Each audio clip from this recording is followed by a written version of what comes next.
আসসালামু আলাইকুম এভরিওয়ান, নতুন আরও একটি ভিডিও নিয়ে হাজির হয়ে গিয়েছি। আমার হাজব্যান্ড কিছুদিন আগে শখের বশত কয়েকটা কোয়েল পাখি এনেছিল বাড়িতে পালার জন্য। শখ করে দীর্ঘদিন পালার পরেও কোয়েল পাখিগুলো ডিম পারছিল না। তো সেই রাগে ক্ষোভে উনি এই কোয়েল পাখিগুলো জবাই করে ফেলেছে। তো সেই কোয়েল পাখিগুলো আমি যখন রান্না করে দিয়েছিলাম, তার কাছে নাকি অনেক ভালো লেগেছিল। কোয়েল পাখিগুলো খেতে অনেক মজা হয়েছিল। তো সেই কোয়েল পাখিগুলো খাওয়ার পর ভালো লেগেছে বলে সে আবারও কিছুদিন আগে কোয়েল পাখিগুলো কিনে নিয়ে এসেছে। তো এই কোয়েল পাখিগুলো আনার পর যখন জবাই করে কাটছিল, তখন কাটার পর খুবই আফসোস লেগেছিল। যতটা কোয়েল পাখি কাটা হয়েছে প্রত্যেকটার ভিতরেই ডিম। এটা দেখে আসলে আমরা দুজনে খুবই আফসোস করছিলাম যে আসলে কি করলাম। জানি আপনারা আমার কথা বিশ্বাস করবেন না, সেই জন্য আমি ভিডিও করে রেখেছি। আর আপনারা ভিডিওগুলোতে সরাসরি দেখতেই পারতেছেন কিভাবে ডিমগুলো নেওয়া হচ্ছে। 4টা কোয়েল পাখি ছিল, 4টা কোয়েল পাখির ভিতরে ডিম, আর প্রত্যেকটার ভিতরে এরকম ডিমের ছড়া ছিল।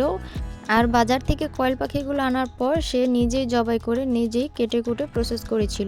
এই পাখিগুলো জবাই না করে যদি পালন করতাম তাহলে পাখিগুলো অনেকগুলো ডিম দিত। তো যাই হোক, এখন আর আফসোস করে লাভ নেই। তো এই হচ্ছে কোয়েল পাখিগুলোকে কাটার পর আমি এরকম আস্ত অবস্থায় ধুয়ে পরিষ্কার করে নিয়েছি। আর এই কোয়েল পাখিগুলো আমি আস্ত অবস্থায় রাখবো। এগুলো জবাই করার পর যখন ভেতরে ডিমের ছড়াগুলো দেখি, তখন বারবারই আফসোস লাগে যে আসলে কি করলাম। হয়তো বা এগুলো পালন করলে অনেকগুলো ডিমই পেতাম। এখানে 3টি ডিম শক্ত, আর এই ডিমটা হয়তো পরিপূর্ণভাবে হয়নি, হয়তো 2-1 দিন সময় লাগতে পারতো, তারপরে ডিমটা পরিপূর্ণ হতো। এটা এখনও নরম। তো যাই হোক, এবার এই কোয়েল পাখিগুলো আস্ত অবস্থায় একটি বাটিতে নিয়ে নিলাম। এবার এর মধ্যে দিয়ে দিচ্ছি সামান্য পরিমাণ লবণ আর সামান্য পরিমাণ হলুদের গুঁড়া।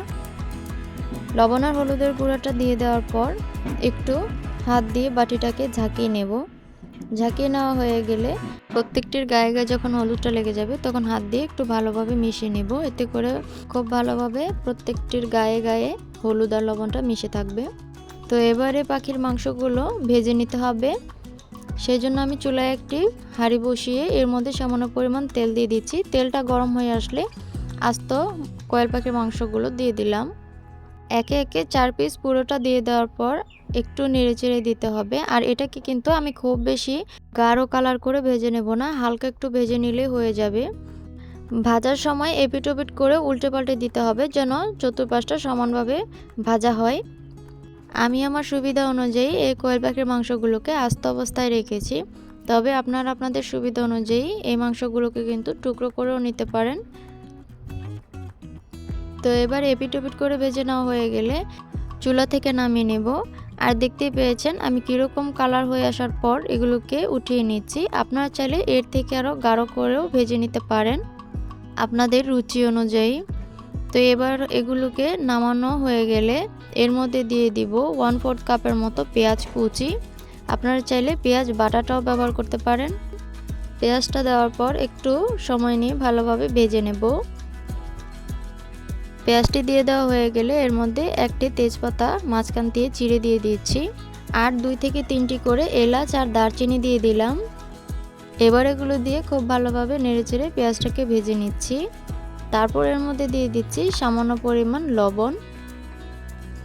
লবণটা দিয়ে আবারও পেঁয়াজটাকে খুব ভালোভাবে মিশিয়ে নিচ্ছি। তারপর এর মধ্যে দিয়ে দিব বাটা মশলাগুলো। এর মধ্যে আমি 1.5 টেবিল চামচ পরিমাণ আদা এবং রসুন একসাথে বাটাটা দিয়ে দিচ্ছি। তারপর দিয়ে দিচ্ছি 1/2 টেবিল চামচ পরিমাণ জিরা বাটা। এবার এই বাটা মশলাগুলোকে পেঁয়াজের সাথে খুব ভালোভাবে ভেজে নিতে হবে। একটু সময় নিয়ে ভেজে নিতে হবে যেন বাটা মশলার কাঁচা গন্ধটা চলে যায়। পেঁয়াজের সাথে মশলাগুলো ভালোভাবে ভেজে নেওয়ার সময় 4-5টি কাঁচামরিচ মুখ দিয়ে চিড়ে এর মধ্যে দিয়ে দিচ্ছি। তারপর মরিচটাকেও এই মশলার সাথে খুব ভালোভাবে ভেজে নিতে হবে। তো কিছুক্ষণ ভেজে নিয়েছি। এবার এর মধ্যে দিয়ে দিচ্ছি সামান্য পরিমাণ হলুদের গুঁড়া আর সামান্য পরিমাণ মরিচের গুঁড়া। আমি এখানে হলুদ আর মরিচ দুটোই কম পরিমাণে ব্যবহার করেছি। তবে কেউ চাইলে এই মাংসটাকে কিন্তু ঝাল করেও রান্না করতে পারেন, যে যার স্বাদ অনুযায়ী ঝালটা দিয়ে দিবেন। আমি কিন্তু সম্পূর্ণ মশলাগুলো খুব ভালোভাবে কষিয়ে নিয়েছি। তেলটা যখন ছেড়ে দিয়েছে তখন এর মধ্যে দিয়ে দিচ্ছি সামান্য পরিমাণ পানি। পানিটা দিয়ে একটু সময় নিয়ে কষিয়ে নেব আবারও। পানিটা দিয়ে কিছুক্ষণ কষিয়ে নেওয়ার পর যখন পানিটা হালকা শুকিয়ে যাবে তখনই কিন্তু ভেজে রাখা সেই কোয়েল পাখির মাংসগুলো দিয়ে দিচ্ছি। কোয়েল পাখির মাংসগুলো দিয়ে এই মশলার সাথে একটু নেড়েচেড়ে মিশিয়ে দিচ্ছি। তো মিশিয়ে দেওয়ার পর এর মধ্যে দিয়ে দিচ্ছি সামান্য পরিমাণ পানি। আমি এখানে পানিটা বাড়িয়ে দিচ্ছি, এই পানিতে যেন মাংসগুলো ভেতর থেকে খুব ভালোভাবে সেদ্ধ হয়ে যায়। একটা ঢাকনা দিয়ে ঢেকে 10 মিনিটের জন্য রেখে দিচ্ছি। তো 10 মিনিট পর পানিতে বলক চলে এসেছে। এবার এর মধ্যে কোয়েল পাখির যে গিলা কলিজাগুলো ছিল সেই গিলা কলিজাগুলো দিয়ে দিচ্ছি। এগুলো আগে দিলে সেদ্ধ হয়ে খুলে যেতে পারে, সেজন্য আমি এই সময় দিয়ে দিচ্ছি। এবার এগুলো দিয়ে খুব ভালোভাবে মিশিয়ে নিলাম। মিশিয়ে নেওয়া হয়ে গেলে আবারও ঢাকনা দিয়ে ঢেকে 10 মিনিটের জন্য রেখে দেব। আর এই সময় মিডিয়াম টু লো হিটে জাল করে নিতে হবে যেন মাংসের ভিতরে মশলাগুলো ভালোভাবে পৌঁছাতে পারে। ঢাকনা দিয়ে ঢেকে 10 মিনিটের জন্য জাল করে নিয়েছি। আর এদিকে কিন্তু ঝোলটাও অনেকটাই গাঢ় হয়ে এসেছে। তবে যে যার পছন্দ অনুযায়ী ঝোলটা কিন্তু আরও বাড়িয়েও রাখতে পারেন। তো ঢাকনা দিয়ে ঢেকে কিছুক্ষণ নাড়াচাড়া করার পর এর মধ্যে আস্ত কিছু কাঁচামরিচ দিয়ে দিলাম। এতে করে সুন্দর একটি কাঁচামরিচের ফ্লেভার ছড়াবে আর খেতেও ভালো লাগবে। এই পর্যায়ে ঢাকনা দেওয়ার কোনো প্রয়োজন নেই, এখন কিন্তু মাংসটা সম্পূর্ণ সিদ্ধ হয়ে গিয়েছে। আর এই পর্যায়ে চুলার আঁচটাও খুবই লোতে রাখতে হবে। সুন্দর ঘ্রাণের জন্য সবশেষে দিয়ে দিচ্ছি হাফ চা চামচ পরিমাণ জিরা গুঁড়া। জিরা গুঁড়োটা দিয়ে ঝোলের সাথে মাংসগুলোকে এপিট ওপিট করে নেড়েচেড়ে ভালোভাবে মিশিয়ে নিচ্ছি। ব্যাস, এই তো অলরেডি আমার রান্নাটা শেষ। এখন আর এর মধ্যে কোনো কিছুই দিতে হবে না। এবার চুলাটা বন্ধ করে এই মাংসগুলোকে ঠান্ডা করে নেব। এবার এই মাংসগুলোকে একটি প্লেটে অল্প অল্প করে পরিবেশন করে নিচ্ছি। এই কোয়েল পাখির মাংসগুলো খেতে কিন্তু ভীষণ মজার। আমি যে পদ্ধতিতে রান্না করেছি এই পদ্ধতিতে একবার রান্না করে দেখবেন, খুবই মজার হয়। আর আমার হাজব্যান্ড তো আমার হাতের এই কোয়েল পাখির রান্নাটা খুবই পছন্দ করে।